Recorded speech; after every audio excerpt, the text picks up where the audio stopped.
has gone out. Some will win and some will lose. Nothing much else to say. Thought I was searching for something. Door has closed, not a sound. Take a look as I am now. Still I smile and don't speak. Will you please slow down? Slow down. Slow down. Slow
Okay, hey everybody, it's Juli Pitra and it's time for Pitranomics Thursday Talks.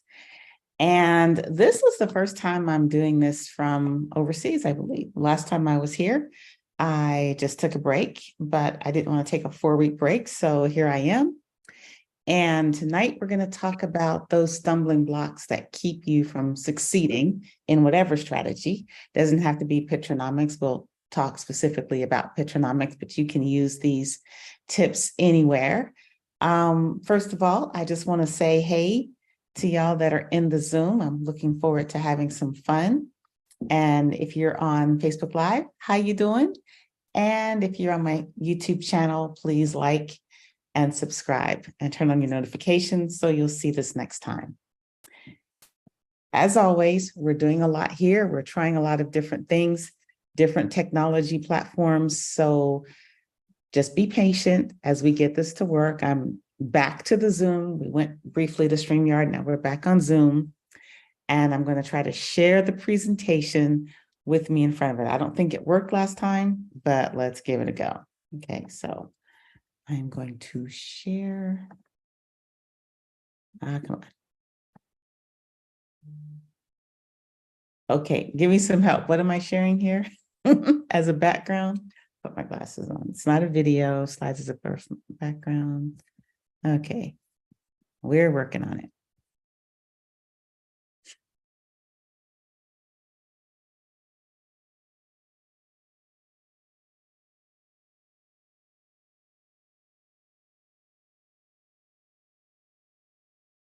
All right.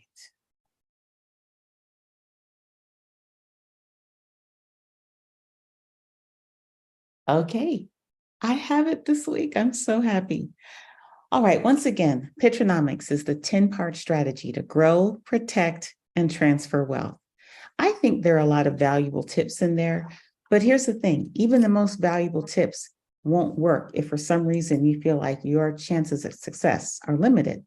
So let's just go through some of the things. By the way, props to my people. Hey, Sharon, Hannah, and Shamir for helping me put this presentation together. Shout out to David, who's holding things down for me while I'm over here. How's that going, by the way, sir? Having lots of fun? Okay, so now just a quick review of the 10 strategies. I'm not going to go into too much depth, but where I think people find the biggest stumbling blocks in trying to implement any strategy is they don't seek the help they need and they don't have the right people around them. That's my opinion.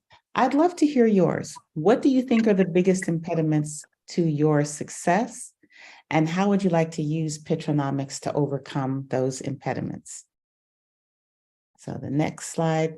All right, stumbling blocks ahead.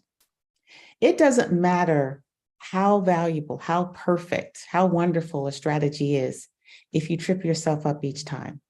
So you have to learn sometimes to get around yourself to make sure that you can be the best you and get everything that you want it to happen. So why do most strategies fail? Show of hands, put it in the comments. Is it because life happens? Does anybody agree? Is it because it was bad luck? Do you think because it just wasn't meant to be? Or maybe I'm not good enough. That's what it is. It's not that the strategies are bad. I'm not good enough. Or maybe they have it out for me. And one of my favorite, the game is rigged. Little guy can't get by anyway. So who thinks one of these is what's keeping you from failing? Can I have someone just comment real quick? Show of hands, raise your hands, do a dance, whatever. Does anybody think this ascribes to them? Life happens. Thank you. Appreciate it. Life happens. Okay. But the Juli version of why strategies actually fail. The first one is your why isn't big enough to keep you going when there are obstacles. Or from that movie with George Clooney, I can't remember. My husband and I always say obstacles, and sometimes I say that when what I really mean to say is obstacles. So if I do that, you know why. Your why isn't big enough to keep you motivated when it's difficult, when it seems like it's failing. Sometimes it's a fear of change. You know, in order to be successful, if you aren't already, you have to change whatever it was you were doing. And believe it or not, people can be very, very attached to the mechanisms that keep them from succeeding instead of just throwing those away and trying something that could succeed. There are no guarantees, but I'd rather have a could succeed in my pocket rather than a hasn't been useful at all strategy in my pocket. Learn to throw some of those things away and embrace a new thing. The other thing is you don't optimize your network. You don't take advantage of the people you know that can help you. You don't seek the help of people that can help you, and you keep too many people around that are just going to keep you from advancing. And the biggest thing, this is, I guess, what I struggle with the most, which is seeing difficulty as a sign to quit. That's not the time to quit. Just because it's difficult, just because it seems overwhelming, that's not the time to quit. That's the time to dig in. That's the time to really test who and what you are and make that next change from what I am now to what I'm going to be. By the way, wanted to try this time. If you want, you can download the link to the presentation and you can take notes on it. So you can, hopefully that'll make it a little easier, and it's a little reminder to keep around.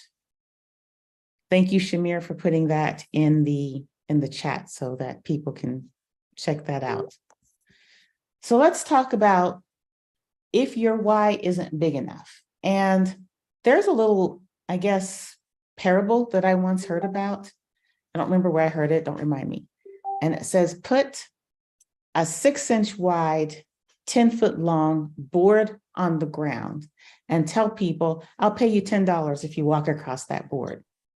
Most people are going to do it. There might be some that are like, it's a trick. But let's say there are no tricks. Just get on the board, walk across the 10 feet on 6 inches of wood. If you're successful, you get $10.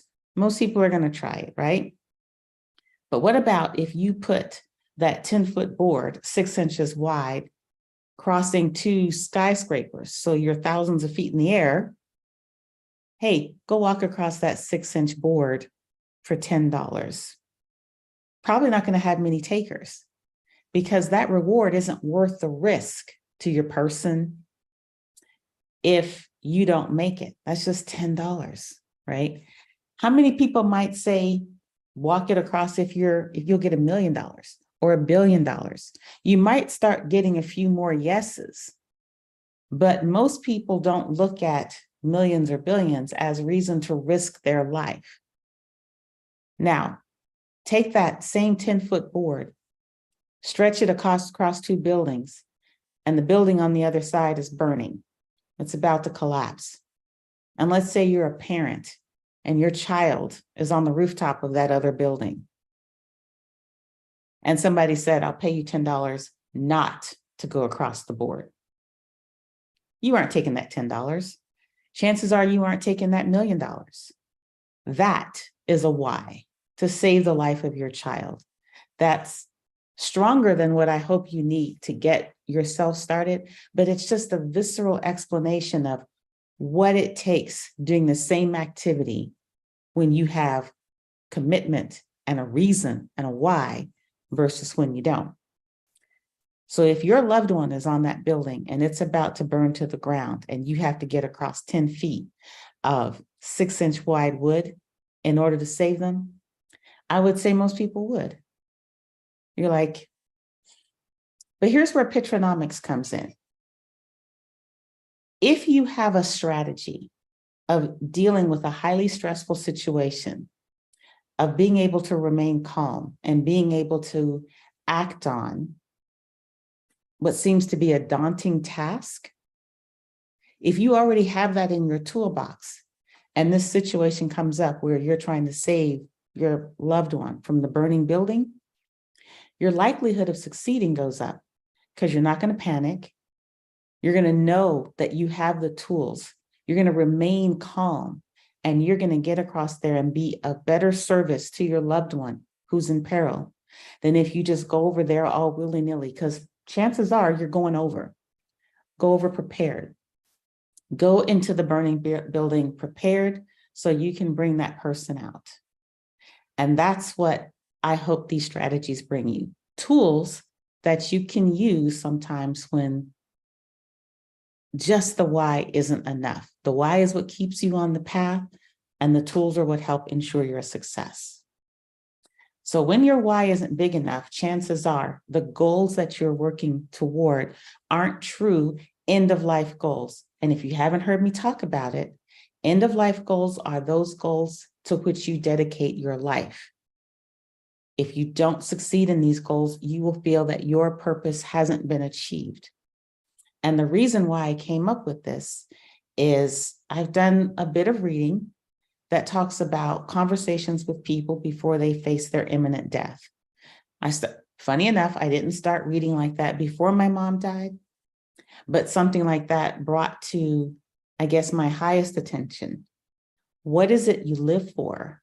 And what is it that when you know life is over, what are your regrets?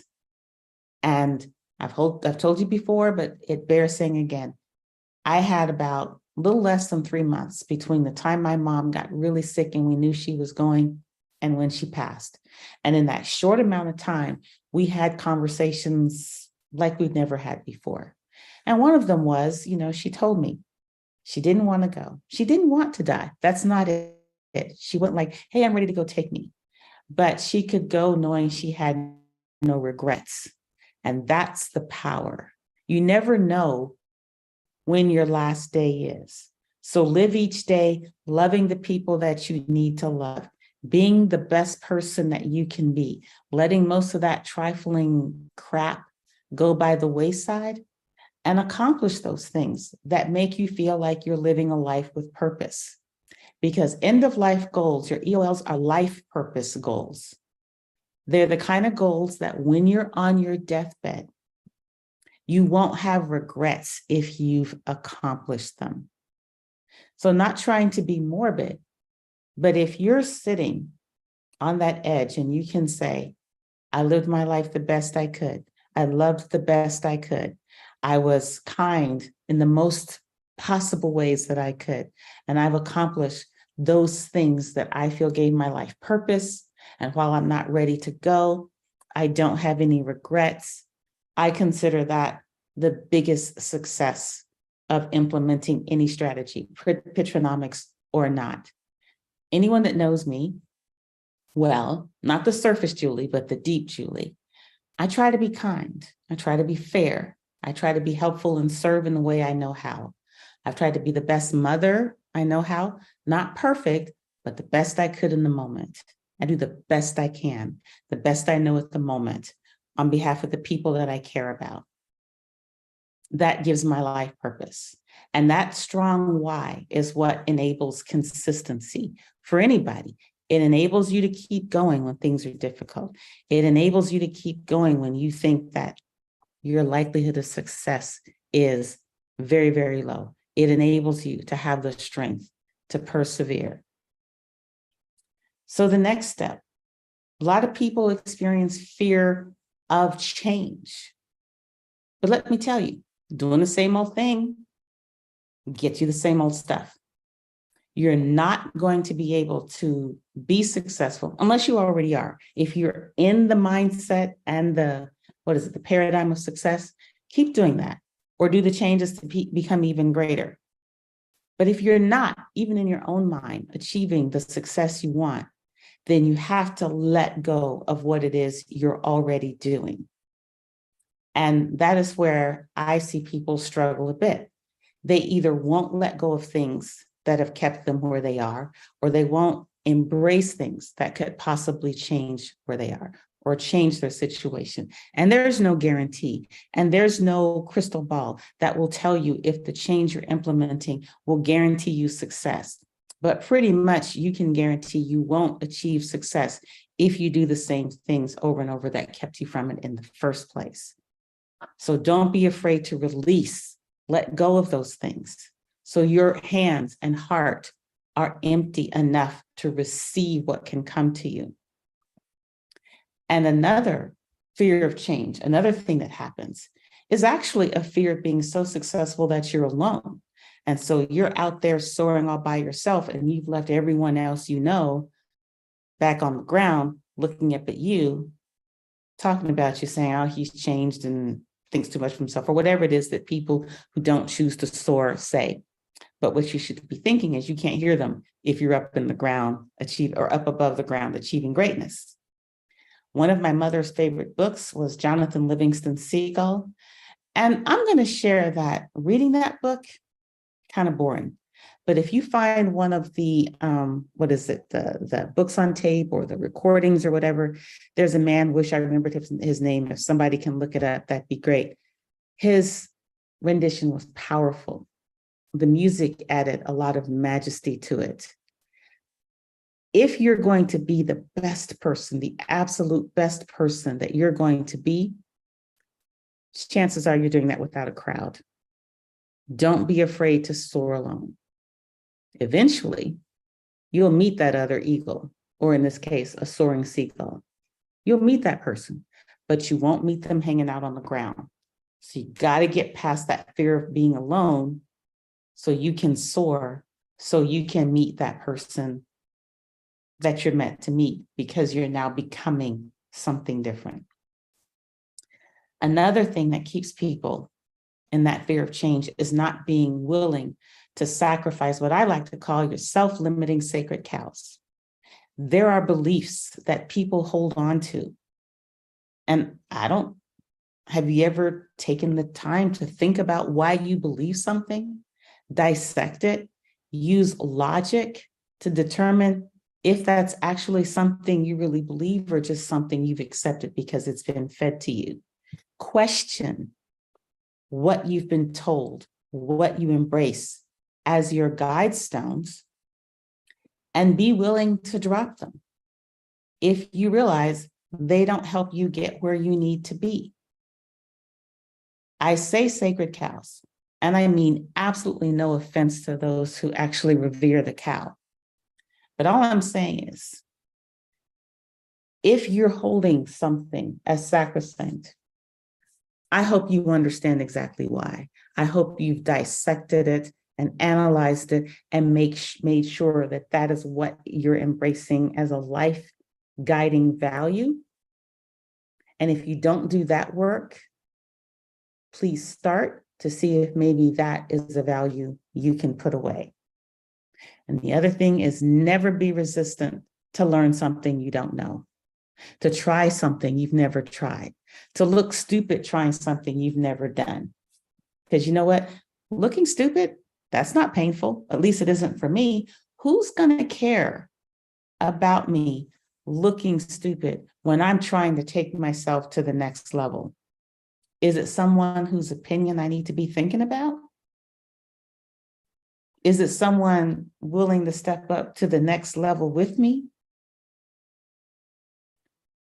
If people like that are having negative opinions about something I'm doing, and they're staying back where they are in that quagmire of mediocrity, and I'm trying to pull myself out so I can learn to be the great I know is possible, I got to wash them off like they're the mud keeping my wings from helping me soar and get out of that. Not knowing something is not a problem.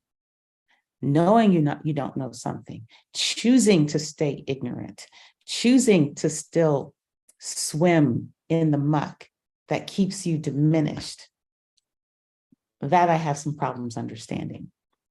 I'm not trying to pass judgment about it. I just don't understand it. So I do push and I question.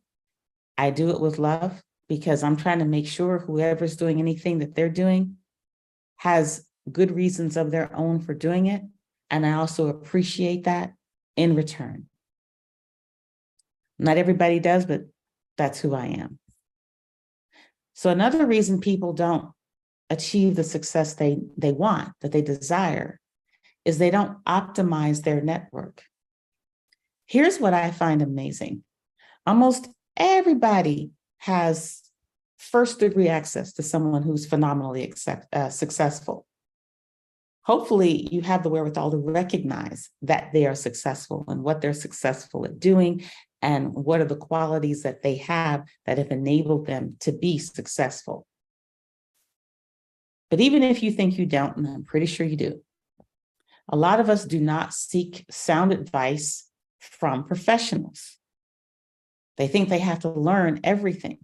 And someone I know sort of said this to me, and I thought it was kind of an aha moment to me because I was talking about the stuff that I do. And I was like, I think you'd really enjoy doing it. And he said to me, I don't want to do what you do. It's good enough that I know you and you do it. I know this and I'll do this. Together, we can come together. Together, we can come and have some synergy working. I was like, yeah, I'm all over that. It's what I believe, but he articulated it on a day and in a way that made me stop and say, he doesn't need to do what I do. I don't need to do what he does. We need to see if we can work together. So your professionals could be your specialists, your CPAs, your insurance agents, whatever. They can be your mentors. They can be your coaches.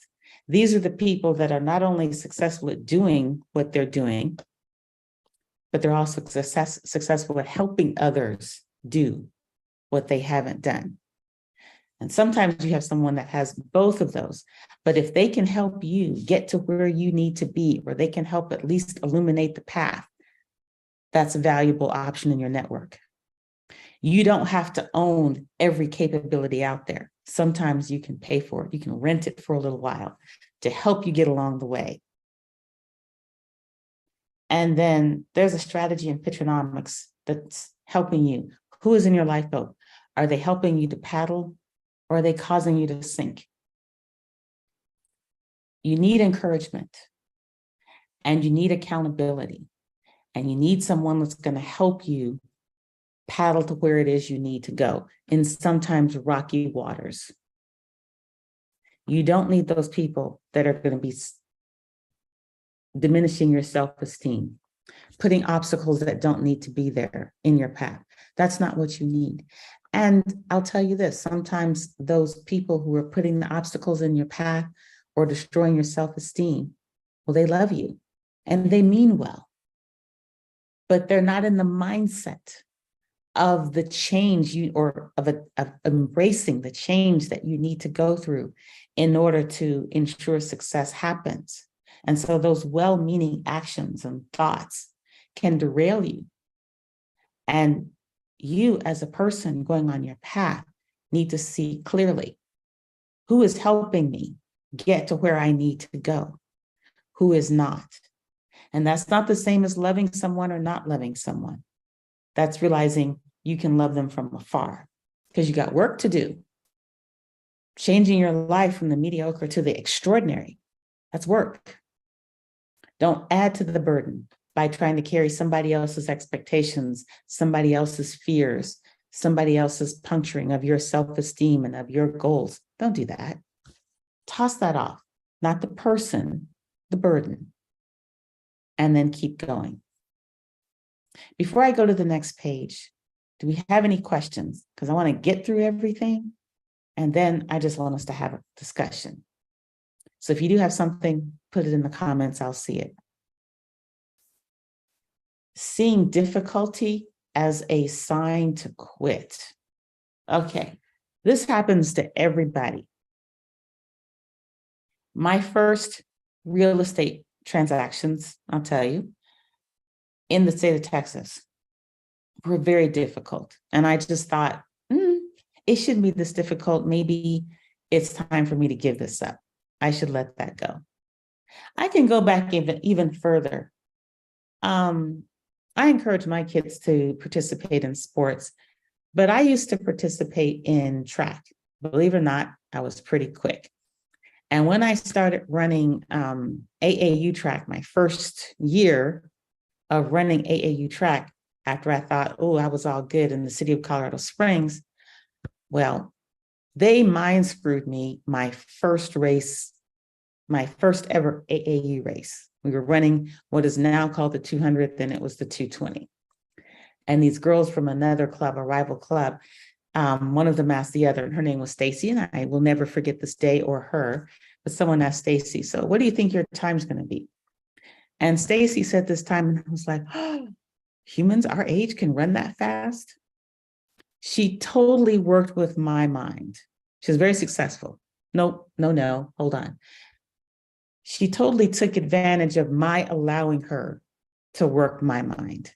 I was not mentally ready to be in that environment. My fault. But she blew me away. Not only did she blow me away, my time was probably 1.5 seconds slower on a 220 than it had been in a year. So I didn't even do my normal best. I just checked out. And my coach had a conversation to me and he was like, what's wrong? And he talked me through, and he was a great coach. He was an awesome coach. And I made it a goal that season I was going to beat her. That was my goal. I'm going to beat her. As a result of committing myself to that goal, I did beat her, and my time just dropped. Problem was, when I beat her, I was like, I didn't have another rabbit in front of me to make me work. I didn't have another difficulty to overcome. That difficulty, her blowing my mind, the embarrassment of not even doing as well as I knew I should have done, that was a period of learning. What did I learn from that? Get my mind in order before I get on the track, or before I engage in whatever it is I'm going to engage in. Get my mind ready. Don't listen to distractions. Stay focused on the task and execute as flawlessly as possible. So I learned that. Fast forward to my first real estate transaction, not transaction, but investment here in Texas, there in Texas, because I'm not here in Texas right now. Everything that could go wrong with that project went wrong, and I was not prepared to deal with that. I thought everything was going to go as I had been told. I had no contingency plans. Thank goodness I had some spare money, because that would have been a very sad thing indeed if my first deal had been, say, with a hard money loan, and I would have had to have been in charge of knowing exactly what was coming and not had enough spare money. Then I would have been in trouble. Had the money, I was able to see it through. I got the advice that real estate is forgiving in the long term. I've said it many times to people, but it's true. Real estate, if you're not in it for a quick turnaround, you hold it, you generally get your money back eventually. Not immediately, but eventually. And that investment has been very, very, very profitable for me. But that same thought process works with a lot of things. If you give up too early, all you've done is you wasted your resources. So once you start to commit them, stay in the long haul. Now, that doesn't mean stay doing the same stupid things. I won't say stupid, the same ineffective things that never lead you anywhere.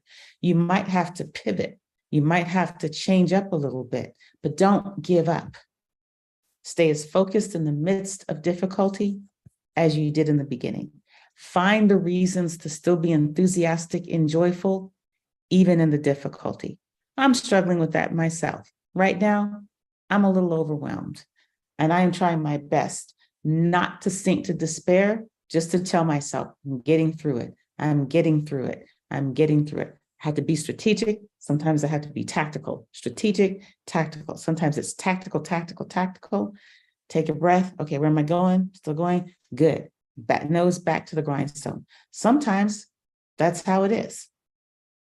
And when you overcome obstacles, that often precedes rapid growth. That's that storm before the amazement. That has happened to me quite a few times in my life. But you don't get to the glory if you stop, if you just quit. You have to get through. That's why they call them breakthroughs. You break through to something amazing. And that amazing, you wouldn't have gotten to. And when you look back, you're like, I am so glad that obstacle presented itself so that I could grow and flex as a person. Even if you can't be thankful for the horrible period, take gifts from it and be thankful for those. And then change is uncomfortable. I remember actually when I was living in Prague, where I am right now, I had decided I wanted to learn how to salsa dance. I didn't know how to salsa dance. And in fact, in high school, I had been made fun of about my dancing. Told I didn't have any rhythm and blah, blah, blah, and this and this and that. But I went to some clubs here and I said, I'm going to learn how to dance. I'm going to take lessons. I'm going to look stupid. And I remember I went to lessons like 4 days a week for about 4 weeks. And then I went to the club again that night. So I had started at the club and tried to dance and was, a non-dancer. And 4 weeks later, when I went back and I was sitting there on the sideline and my instructor said, come on, let's dance. I was like, I'm not ready. And he didn't take that. He's one of those people you need in your lifeboat. When you've done the work and you have a little bit of fear and you don't want to take the leap, have someone that you trust that drags you on out there. So he dragged me out there, told me to relax, enjoy the music. I danced. And what was amazing is so many people are like, did you learn how to dance in just those few weeks? I still wasn't great. I couldn't do everything, but at least I made very discernible progress. Now, of course, it helped him because they're all thinking, well, if they can teach her, they can teach me. So it helped him too. I need to find out if he's still here. Don't be afraid to stumble and look silly on the way to accomplishing whatever it is you want to accomplish. Don't let that discomfort stop you, because everybody that you see soaring in success stumbled at one point. Or how did they grow? Be wary of the people that never have any of the hard stories to share. Because either they're just not telling you because they're lying about their hard stories, or they're lying about their success. And sometimes the change that you implement, maybe you fall on your face, but you get up, destined not to make that mistake again. Or maybe you fall again and you get up, and maybe you fall again. And the only time you succumb to the failure is if you refuse to get back up. So be comfortable in the change. Sorry, that's wrong. Learn to learn to enjoy, learn to look forward to the benefit of the discomfort of the change and use it to soar. That's what I meant to say. And embrace the possibilities of success by leaping over obstacles. Every time you're taking a change in your life to do better, you're going to have to leap over some obstacles, because it's amazing. Things start putting themselves in your path to slow you down, to get you off track. But you know what? Keep jumping over them. Keep jumping over them. And then if you run out of energy to keep jumping over them, just plow right through them, knock them down, keep going. Just keep it moving. Because there's not an acceptable, politically correct way to just sidestep an obstacle. Once placed, look at it as that which is trying to keep you from fulfilling your life's purpose. This is why your why is so important. Don't let it stop you. Keep going. So I talked about my first real estate deal and how bad it was. And it was bad. It didn't seem like a profitable deal at first, but I got that house in 2015. It's now 2023. It's been an amazingly profitable investment. I didn't see that 1 month into the renovation. I didn't have the perspective. Thank goodness for the help and the mentorship that someone encouraged me to stay in it. It's not going to be great right now. And you know what I regret in my real estate career is the stuff I've sold from a place of fear. I still think of those properties. Why'd I let them go? I check on Zillow. Oh my God, look how much the Zillow value is. I'll do comparative market analysis. I'll see if they've sold again. Oh my gosh, that could have been me. Every single property that I have sold from a place of fear, I regret selling. There are some I've sold and I don't regret them because it wasn't from a place of fear. It was to pursue another opportunity. Now, about my joint venture, I used to have some business partners and they spent a lot of my money. I don't know if they're still living on my money. Obviously, I put them in a position of living, being accustomed to stuff that they didn't want to give up. And they blamed me for the failure of our ventures rather than themselves for not handling the money the way it should have been handled. So what did I learn from that? I became a little more involved, a little more engaged.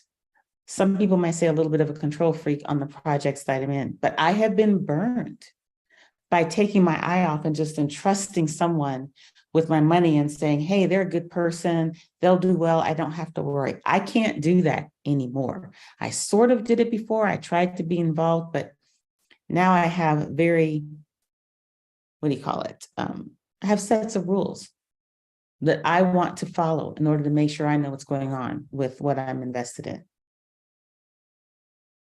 But what really hurt from that interaction was the loss of faith in my own judgment. That could have been what totally derailed me. You can always come back from, an obstacle. You can always come back from falling on your face. You can always come, as long as you believe in yourself and true in your purpose, you can get up and keep going. But when you start doubting yourself, you have taken the power from the engine that keeps you going. And that's what that did for me. And it was painful. I was embarrassed at what happened, at being taken by people that I didn't really think were more intelligent than me, but I let myself be the prey to their predatory practices. That was me. And I just wallowed in that for a while. And then, the universe said, it's time for you to stop wallowing. And I was doing something that I love, which is garage sale shopping. I wasn't buying any real estate, but I was shopping for, still shopping and bargaining, doing garage sales. And we walked into a house and I overheard the girl running the garage sale say, my uncle wants to sell this house. And something sort of flipped in me. And I was like, I need to find out about that. And so I asked her, I said, your uncle wants to sell this house? And she said, yeah, he's trying to get rid of it. And I said, do you mind if I have a look? So I went in, I had a look, I made a video, and then I contacted the uncle and I gave him an offer that he could refuse because he didn't like it. And I said, well, just hold on to it because that's all I was willing to pay. And then he called me back and then we worked it out, got him down a little further. And I was back in the game. And you know what happened after that? Right as I got that house ready, COVID hit. And I was going to do, at that point, my first B&B, Airbnb. I was like, oh, this is perfect. No HOA, beautiful house, once I fixed it up, perfect location. And then COVID hit, and that's a house I sold in fear, and I wish I hadn't. The equity in that house would be totally amazing. But like I said, I sold in fear because I did not know what COVID was going to bring. So I sold it, got my money out of it. Then I think I bought, quite a few more. I can't really remember what I bought, but I wish I'd held on to that house. Like I said, the equity growth would have been great. It would have made a great Airbnb, even for a limited time. And if it was in Plano, if Plano decided we don't want to do that anymore, it would be a great house to rent. There are not short-term rentals, like a week or less, but it was near a hospital, and I could have rented it out to traveling nurses or people that just wanted to move to the area for a time before they built a house or found a house. It would have been a great investment that way, but I sold too quickly. Anyway, everybody has a story that's like, maybe I shouldn't do this because it's hard, or because it doesn't look like I'm succeeding, or because people tell me that it's not a good thing to do, yada, yada, yada. But if you go forward, do you look back and say, man, I wish I had stuck with it? I wish I had made something of that. And if you do, try not to do that again. Try not to live your life such that you regret the things you didn't do, or even that you regret the things you did do. Try to stay true to your values. First, understand what they are, understand what means something to you, understand how you structure your goals around those values and what's important to you, map out the plan, make sure you have the right people, seek the advice you need, surround yourself with those who can provide you with specific advice. Don't fear the change. Don't fear the pain. Don't fear the discomfort. Keep going and wait till the blessings begin. And if you need to take a stop, look around, pivot, change, do so, and get right back in. My husband, for example, is training for the Ironman. Now, would I do that? No. I'm not going to run a marathon, and I don't even know, it makes me exhausted just to think about what's all involved. So you run a marathon, I think you swim halfway around the world, and then you bike the other half or something like that. I don't know what it is, but it's a lot. It's grueling. The training, pretty impressive. I am so proud of him for doing it. I don't want to do it, but I'm not the one doing it. And he is staying focused and committed, meeting new people, adopting changes in his diet. And one thing that's interesting is he's already had a high metabolism. The fact that he's doing his training, one of his obstacles is eating enough to maintain weight throughout this grueling strategy. Think about that. I can look at a donut and it adds 30 pounds, and this man has to consume like 50 of them. And he still lost all this weight and is very trim. And I had to tell him, yeah, don't lose any more of that, because you don't match me. Gotta fit well here. And he doesn't listen to me, but it's awesome that he's doing it. And it's kind of crazy. When he first mentioned it, I was like, it's kind of a crazy thing to do. But he's doing it. And we're meeting wonderful people. The first time I watched him jump into the lake for, a triathlon. There's a whole group of people jumping into the lake. I was afraid. What if they hit him? What if he gets hurt? What if he drowns? That's the fear. I love him and I mean the best for him. I don't want him to get hurt. But sometimes you got to let your loved one get hurt so they can get better, so they can get great. And you got to want the same for you. So now, am I glad I went through that experience with my former business partners? I will never be able to say I enjoyed the experience. No. But I think I learned lessons that saved me from something worse. That's how I look at it. I learned the stuff I needed to avoid some worse catastrophe coming down the path. So let's see, what else we got? We got some blank slides. I think that's it. Oh, here we go.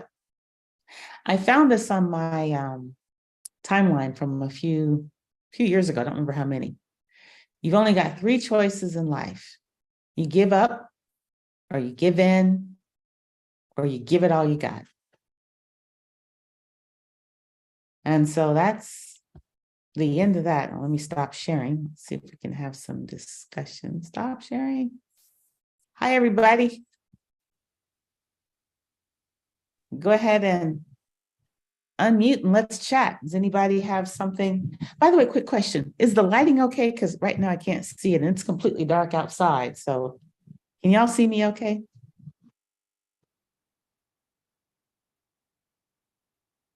Yes, no? Unmute. Let me hear You voice. look fine. Okay. Yes, you are bright. you. You look fine. Thank you. I'm bright. Yes. Shine bright You're like a fine. diamond. Okay, so what do y'all think? Talk to me. Who's got something to offer, to say, to challenge? Let's hear it. Well, if nobody else, I would like to say something. Thank you. I love it when you do. Listen, I love listening to your stories, especially when you talk about your first deal and what you went through.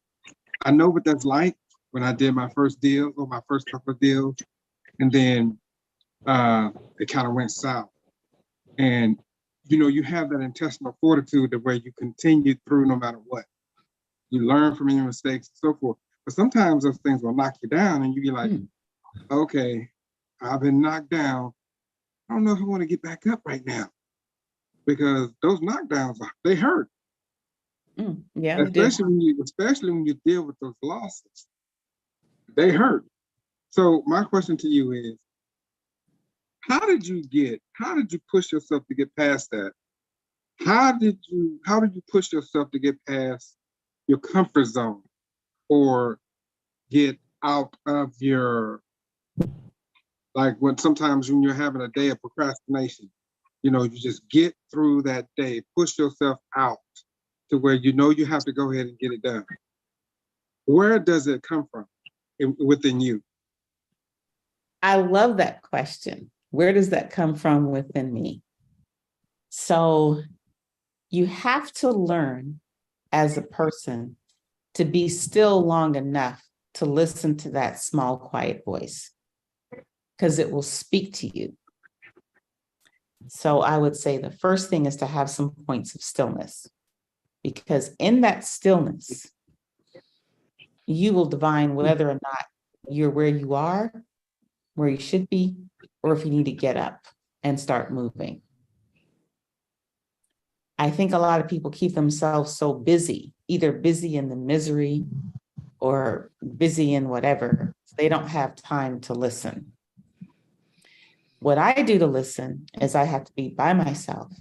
I have to have no noise. I have to have no interruptions and just sort of sit. I don't know if everybody does that, but I've had several periods in my life. The first one I remember being at 21. And that was those days of introspection. Where am I going? What am I doing? You literally have to give yourself the time. If you're a person of faith, you can say the Holy Spirit speaking to me. Well, the Holy Spirit, if you're a Christian person of faith. Other people of faith have some other mechanism that's talking to them. But whatever it is, give yourself enough stillness to listen to what's supposed to happen. Take away the distractions. There's so much now in the world. There's social media, there's television, if you have it. There's being around people, there's listening to people who bleat all the time about that which they do not know. So give yourself the stillness. If it's late night, whatever, if it's early morning, to listen to the deep voice, that still voice. When you hear it, it's like a switch. I don't think I could do what I do without that. I have to give myself that time and that stillness. And then once I have it, I get up and start marching on. And don't be afraid to tell people in the middle of overwhelming frustration or whatever, I need a moment. I just gotta go into myself and find out what's going on, because this is not working for me. I'm not finding a solution. I'm just becoming overwhelmed and worried and blah, blah, blah. Take a moment. And then just sit. And that's where I find it. Taking the time to be still, so that I get the discernment and the encouragement that I need to get up and do what it is I have to do. It's like the coal for the train engine that fires my whole line and caboose. Without that power, without that direction, I'm going nowhere. So if you've got a lot on your plate, you've got a lot of people pulling at you, have a lot of things pulling at you, plan a day, plan 2. Shut off your phone. Don't turn on your TV. Eat minimally, sleep when you feel like it, and just sort of sit. When the first year my kids took off with my husband, because usually I used to take my kids every year to come here to the Czech Republic. And there was one year where I think it might have been my mother-in-law came and got them, but anyway, they were out the house. He was gone. At that time, we had no dog. And I sat in my house for 2 weeks. I didn't go out and hang out. I didn't return most phone calls. I just sat and thought, what is my purpose? What am I doing? I try not to ask questions, am I happy? I try to ask, am I content? Do I feel purpose? Am I serving something that's greater than me? Then you can find that power. Did that answer your question? I sure hope so. That does make sense. Sorry, what'd you say? It makes sense. It makes sense. Yes. So you got to have those moments. And if you find yourself not having those moments, that's the issue. Sometimes you'll have a life event that causes you to do that, like a loss. Mm-hmm. And whenever something happens in your life that's called like a significant emotional event, a C, if you don't take the time to just be still after that, you can almost guarantee yourself a spiral out of control in the wrong direction. Yes. Take the time. I love your questions. Thank you. Thank you very much. Thank you very much. So does anybody else want to ask or offer or anything like that? I wanted to add to something that you brought up earlier about seeing difficulty as a sign to quit. I think someone posted on the Pitranomics page about not about you being able to be transparent and share some past failures. And I really like that comment because just thinking about my own journey, I intentionally look for failure stories among successful people because it lets me know that success doesn't just come to you. It helps me to realize that, okay, I'm gonna trip over some things. I'm gonna fall. I'm gonna make some mistakes. And I'm gonna fail, before I am actually successful.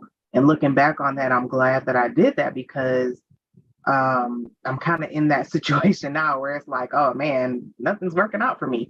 But I'm like, oh well, it's gonna work out at some point because I listen to you, I listen to other successful people who have talked about their struggles and their failures and etc. So thank you for that, first of all, and just wanted to kind of share that as an additional tidbit to tonight's topic. So yeah.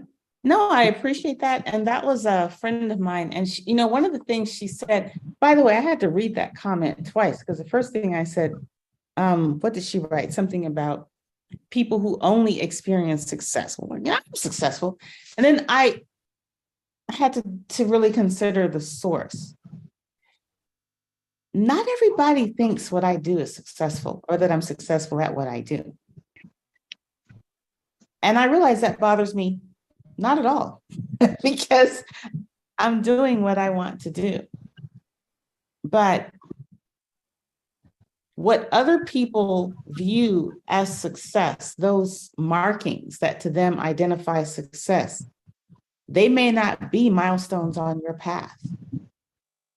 They may be milestones on theirs. Hopefully they have milestones that they figured out.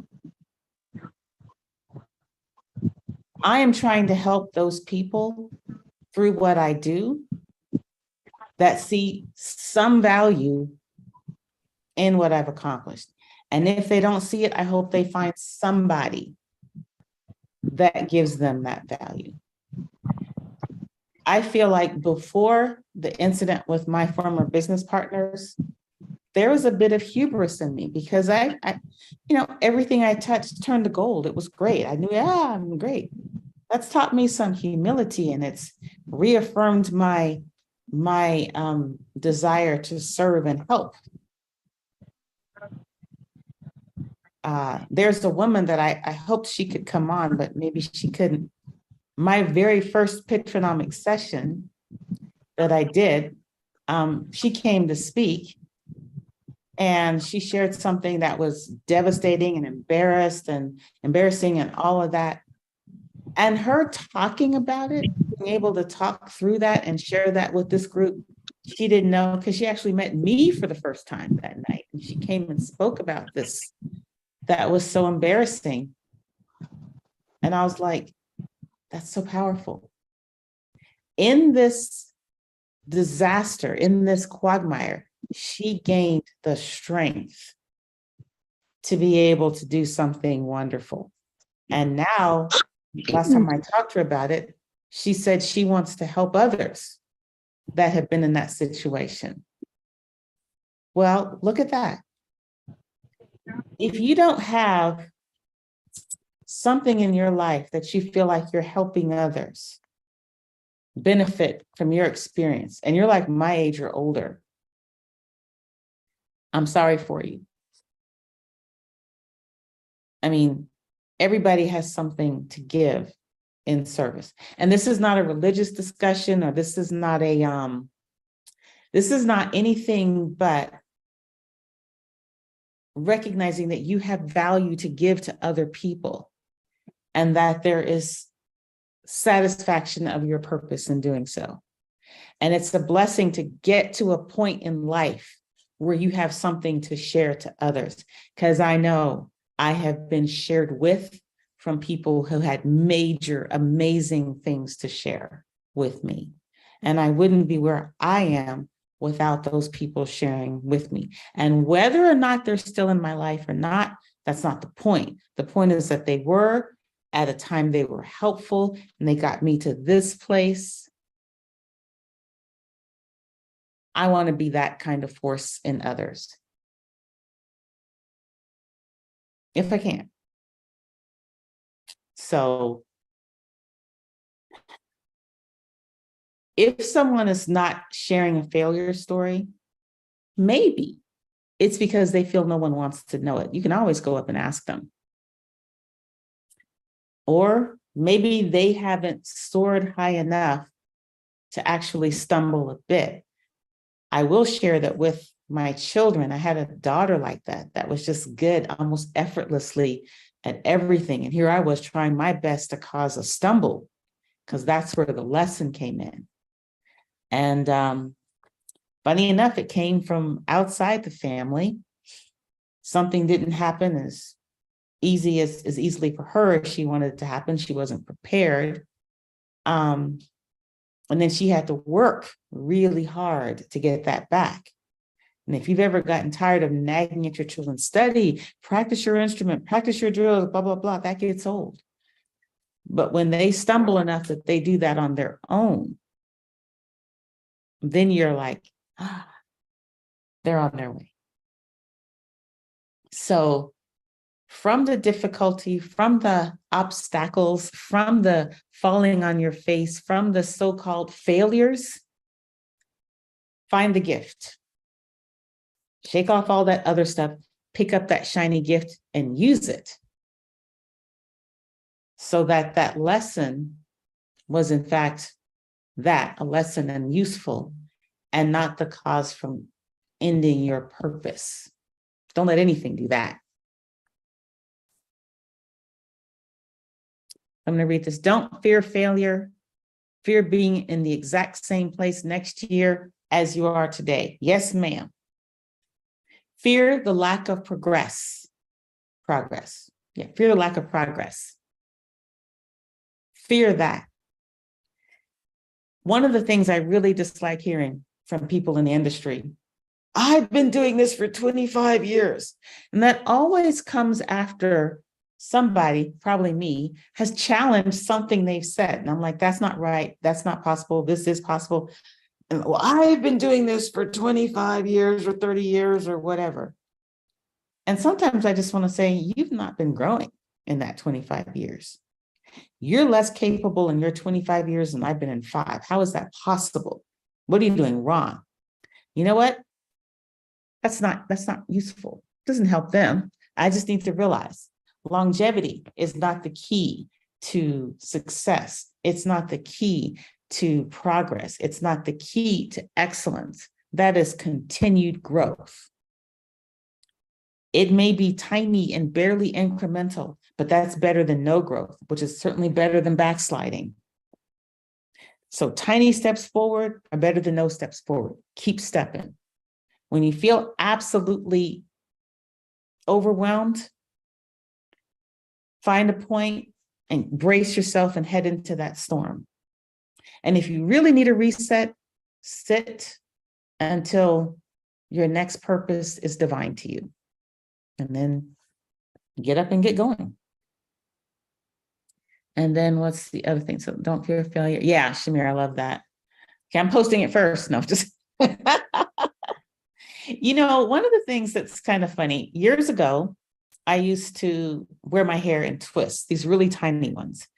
And people would, oh, did you post it already, girl? People would always ask me, how do you have the patience to do that? Well, I either have the patience to do it or I have the patience to sit through it, right? And let somebody else do it. Somebody else is doing it. I'm paying them. I'm in their shop. It's not a fun place. When I'm doing it, I'm at home. I've got my treats. I put on at that time, a CD that I like to watch. And I enjoy the process of giving myself attention to make me feel better about my hair. Think about that. You don't always have to hire everything out. You have to hire out those things that are optimal to hire out so that you're committed to doing what you're optimally best at doing. Self-care is best optimized by doing it oneself. Spend the time to give to yourself. That enables you to be able to sit quietly and wait for that small soul voice to come to you, being willing to give yourself care. And I have not been doing that well in the past couple of years. So I'm going to try and take my own advice there. So anyway, I hope that this session proved useful, and I love questions. By the way, my doing this, Pitranomics for me, helps me fulfill my purpose.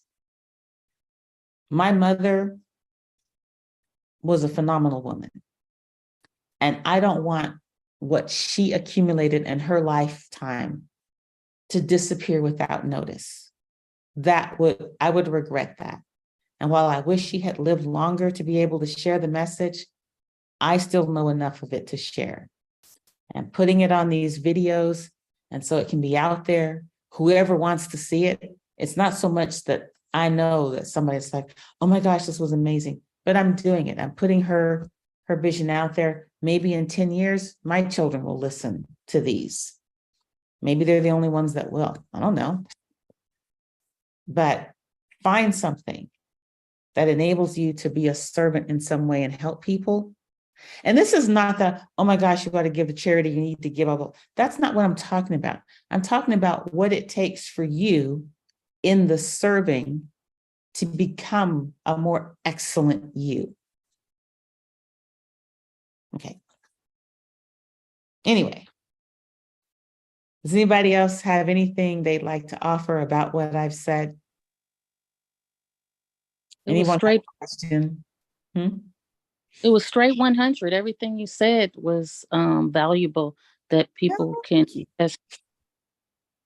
I really like the idea of a topic of fear because it could just come over you and take over you and take you all over the place instead of the purpose of where you're going, the direction forward, not looking back, not what you did in the past, not what people told you can't do it. Not that you feel you're not equipped enough, educated enough, all these type of things. Because if you don't go into the storm, you'll never have had that experience to say, I did go through it and be successful at it, or either just had some broken bones to get through it. You know, And exactly that. Exactly that. By the way, the person talking, that's Ms. Shantae, who is extremely pivotal in the fact that I do this at all. So, and thank you for your words from the other day. You're saying I'm getting better and better. I'm getting more comfortable. Thank you. And I wouldn't have been able to get to being this comfortable speaking. I don't even know who's listening. And I'm a lot more relaxed about it than I would have been a year ago. Mm-hmm. It's been better and better and better. And I think about the people on the TED Talks that, they share their stories. This is on that same quality, I would say. Ooh, I would. It's just being authentic and being real. And that's really not trying to sell something, not trying to have followers and all that stuff. It's just real and authentic. And that's the best thing that I could receive to make a difference in my life. And I could see that it has happened. It has progressed in my life since I've met you. There's been leaps and bounds of a lot of different things. It's not just about real estate. It's been about friendship. It's been about caring, support system, having a covering, having someone allow you to stand on their shoulders, giving confidence, being kind, and all those things. So definitely it's been a great gift for me. And that's something that I would want to pass back to others and pay it forward. And that's kind of where I am now. Well, thank you very much for saying that. And I hope you know you've also paid it back to me. You've been a blessing. And, it's really interesting. People come into your life sometimes and you're not sure why. That purpose isn't clear. That function isn't clear. Sometimes they're for you, or you're there for them, or you're the pathway, or they're the pathway to be there for somebody else, or whatever. It's a complex matrix, so to speak. And whatever your faith, believe or not believe, but I choose to believe there's a divine power guiding. So I think I'm following my purpose. If I ever feel like I'm not, I will pivot. But right now, I feel like I'm headed the way I'm supposed to be heading. And I hope I help some people. You all help me. You show up, you share. I love it. So thank you for joining me this evening. I hope to see you next Thursday. And even though it's late here, I'm going to try to get up every Thursday. There is a Thursday before the wine festival I'm going to be going to. And no, I don't drink wine, but I plan to eat my body weight in foods that are filled with fat and sugar and have a good time. So I may miss that one. I'm going to try not to, but I may miss that one. But thank you for hanging in here with me. I hope you guys have a fantastic weekend. And I will talk to you soon. Say bye to Mama Pitra and Dre Pitra. Tell them I hello will. from the I will. US of A. And hey from Prague. What Love up, y'all. Frog? Enjoy yourself. Thank you. Stay safe. Have Thank you. fun. Thank you. Thank you. Bye, y'all. Bye-bye.